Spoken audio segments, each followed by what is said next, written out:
Your next governor said it was okay if I answered a few questions, so I would thank you for allowing us to come. Yes, sir. Governor, first of all, welcome to New Hampshire. Yes, sir. It's good to be back. As a veteran, I'm interested in knowing what you will do after you are our next commander-in-chief to adjust the rules of engagement so that our service people, when they're on the battlefield, are on an even playing field. Yes, sir. His question was, as the next commander-in-chief, what would I do to deal with this issue of our rules of engagement? I want to share with you just a personal story, if I may. Having worn the uniform of this country, seeing our young men and women going off to battle, and not having the best equipment that we can have for them, not having the best of everything that is possible, is not proper. And when they get to those fields of battle, and God willing, we never have to do that as under my presidency, but we will always be ready. And we will always go with this instruction, is that we have a plan to get us in, to win, and to get us out. Yes. And those rules of engagement mean to keep our men and women safe under any conditions. All too often, as the commander-in-chief for the last decade, I've talked to my troops in the field who were National Guard troops, who were federalized, gone into the theaters of operation. And the reports back to me, directly back to me, were that, sir, we're being forbidden to go into a particular place, or we're being forbidden. And I didn't get the answers I liked when I was in Bagram in 2009 from the commanding generals there. I got political speak. As the President of the United States, as a veteran, as the Commander-in-Chief of a fairly substantial state forces, I will not accept that from our commanders in the field. We will go there to win, and we will use any means appropriate to do that and take care of our young men and women and bring them home as soon and as safe as we can without giving any timelines to the enemies.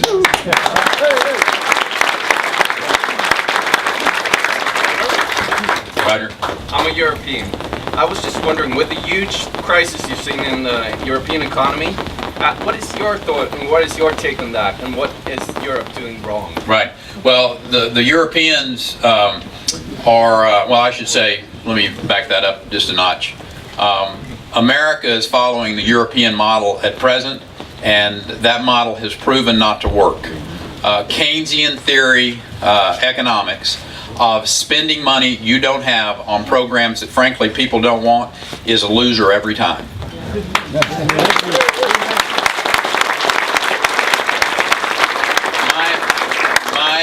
My advice to your folks back in the European community, quit spending money you don't have. Yes, sir. Thank you for coming to New Hampshire. Roger's that, sir. Thank you for your service. I was a Marine officer. Semper Fi. There's something that troubles me. This last week, your own Lieutenant Governor came out and said that your support and in-state tuition for illegal aliens was wrong and inappropriate. Why do you continue to support that? Yes, sir. Let me share with you the story, and I think it's an appropriate one for us as Americans to really get our arms around. There's not anybody standing on that stage asking you for their vote for the Republican nominee that has any stronger record on immigration than I do. I vetoed a bill to stop individuals who were not in our country legally to have driver's license. I have passed legislation and signed it to have voter ID in the state of Texas.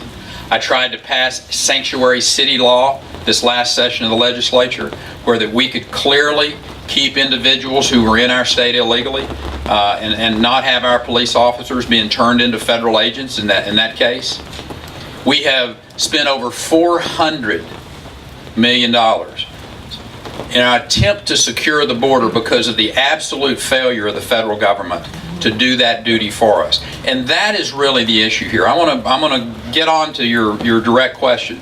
But the real issue facing us as Americans is that for too long we had a federal government that would not and continues to not put the resources in place, the strategic fencing in place, the boots on the ground, the aviation assets in the ground to secure that border. Until that is done, states are going to continue to be forced to deal with these issues, like individuals that have come into our state of Texas. And in 2001, here was our situation. Had a federal government that did not do its job of defending our border, and we had a porous border.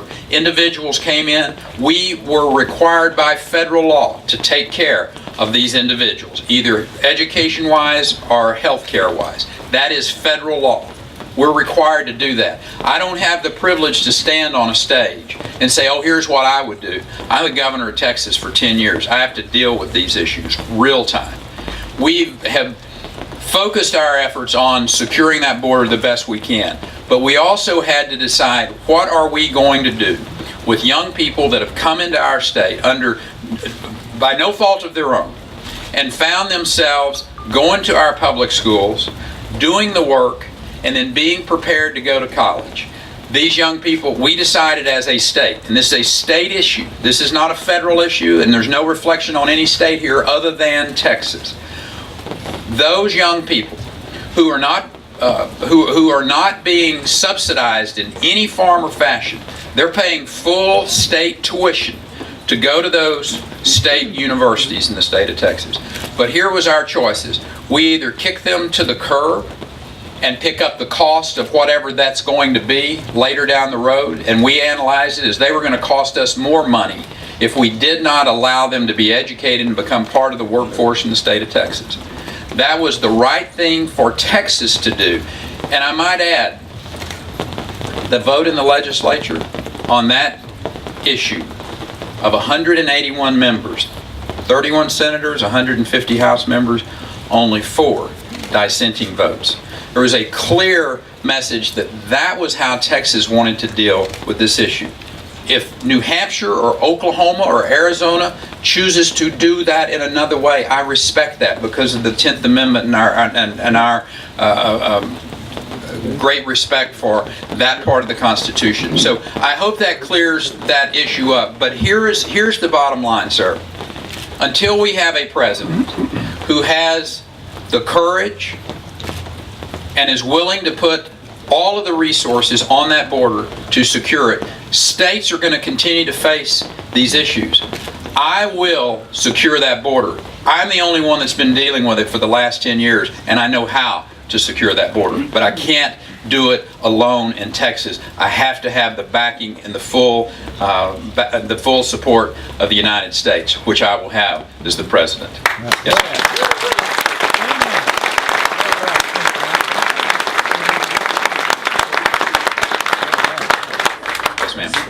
Going back to the border thing, I get tired of people hammering you about the fact that you do not want to secure the border because you do not want to build a fence.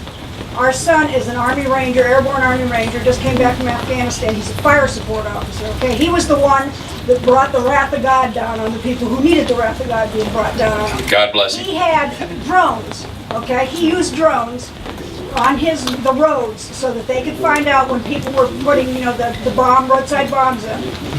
I talked to him last night, and he said putting up a fence is just gives you false sense of security because they can. He said what we had was people tunneling under them, cutting through them, going over them with ladders.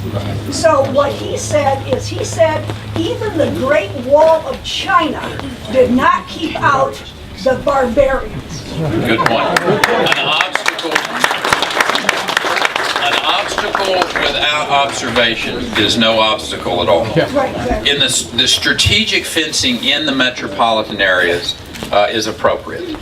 I would suggest to you it is the easy answer to say, oh, let's just build the wall or let's just build a fence for 1,200 miles and then another 600 plus miles to the Pacific. And it is a false sense of security if we do not have the boots on the ground.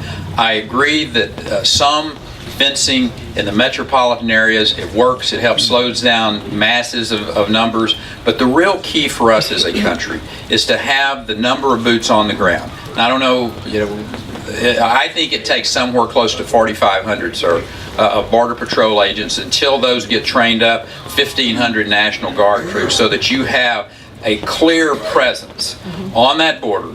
And then with our technological ability to look down 24/7 through any type of weather and know exactly what the movements are on that border. And when those are identified, and we have the technology to know whether this is an animal or whether this is a human signature, and when we see that type of movement, immediately send those boots on the ground that you have. And at that particular point in time, the people who are either drug cartels or those that are illegally using that border for whatever activity, we can stop and secure that border. But we have to commit to having those boots on the ground and that technology available. At that particular point in time, America can be secure on that southern border. It is particularly dangerous on that border today. And we need to make sure that people who would do harm to the American citizens know one thing for sure: you no longer have a porous border that you can walk across anytime, anywhere, because the United States of America has got a president that has the courage and the commitment to secure that border. Absolutely.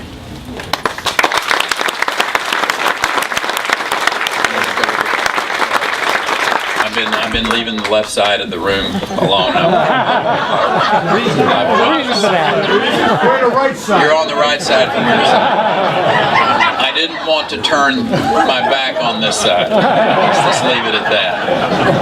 What you just said about what you would do on illegal immigration, how would your administration work with the Mexican government to improve conditions in Mexico so that the people that are coming across the border for jobs here and in a way of life to support their families would stay home Yes, sir. and work there where they probably feel more comfortable? Yes, sir. We have a unique opportunity.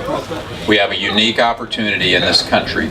In 2012, Mexico and the United States both elect new leadership.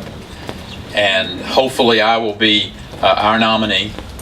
And between November the 7th and in early December, there is a period of time before their president will be sworn in, of which those two individuals need to sit down and create a very trusting relationship of how both of these countries can work together. Because there has been, in my opinion, a lack of trust. The way that we were able to stop the drug cartels in Colombia was with a coordinated effort. It may require our military in Mexico working in concert with them to kill these drug cartels and to keep them off of our border and to destroy their networks. I don't know all of the different scenarios that would be out there, but I think it is very important for us to work with them to keep that country from failing.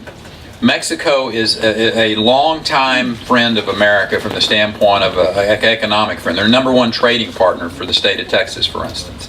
So we have a very important economic reason, as well as a national security reason, to make this country as stable and as safe as we can. That requires their country to trusting us, trusting our leadership, and to working with us as we create not only a stronger economy. And I would suggest to you that the corruption in Mexico is one of the real issues that they have from the standpoint of how to create wealth for their middle class. And that corruption is bred all too much by these drug cartels. So taking out that criminal element, if you will, in Mexico should be a major goal of the United States from an economic standpoint. Steve, I'm sorry. Much to my delight, you admonished the Federal Reserve for their monetary policy and printing worthless dollar bills. Would you advocate going back to a gold standard? I'm actually sitting down and working with Steve Forbes as we speak on some economic policies that I think are very much needed. We got to have stability so that people know what our dollar's worth. And let me just back up to the Federal Reserve just a moment. I think it is very important for our Federal Reserve to have transparency in their actions. Very important to gain the trust of the American people again, because I'm not sure that the American people trust the Fed to be setting good monetary policy. from some of our standpoint, it appears that the monetary policy at the Federal Reserve today is being put in place to cover up bad fiscal policy, and that's got to stop. We've got to get the issue needs to be of how the Fed deals with the issue of inflation, and they need to get back to really focusing on how they deal with the stability of the American dollar. But having a conversation with America and having a conversation with some people that I think are incredibly bright and thoughtful on the economic side, like Steve Forbes, about is there a point in time where we can return to some type of a stable currency that the world knows, here's what that dollar is worth. And today there is no confidence and there is no stability in the U.S. monetary policy. Thank you all for coming out and being with us today. God bless you.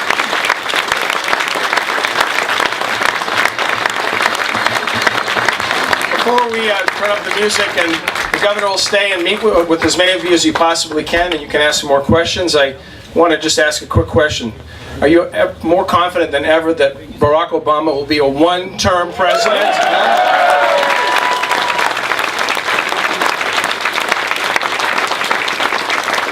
In keeping with our tradition of the Granite Oath PAC, we'd like to present our guests with a little token of appreciation for their visit. And in thinking about what to present Governor Perry, I thought about Texas. Everything's big in Texas. And I thought, you know what? I wonder what the Texas state sport is. And I thought to myself, well, like most of you probably would, football, right? Wouldn't you think it's football? It's not, it's rodeo. But I got this little memento before I realized it's rodeo since 1997. What the governor knows now, having visited New Hampshire several times, is our state sport is politics.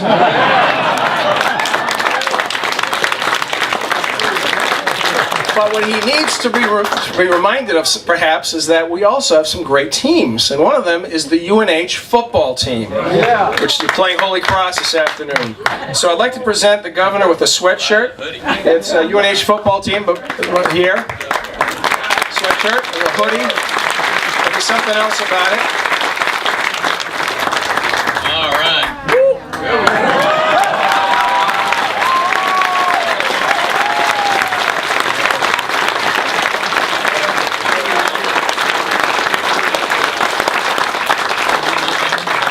Please enjoy the governor's company as long as he can stay. Thank you very much.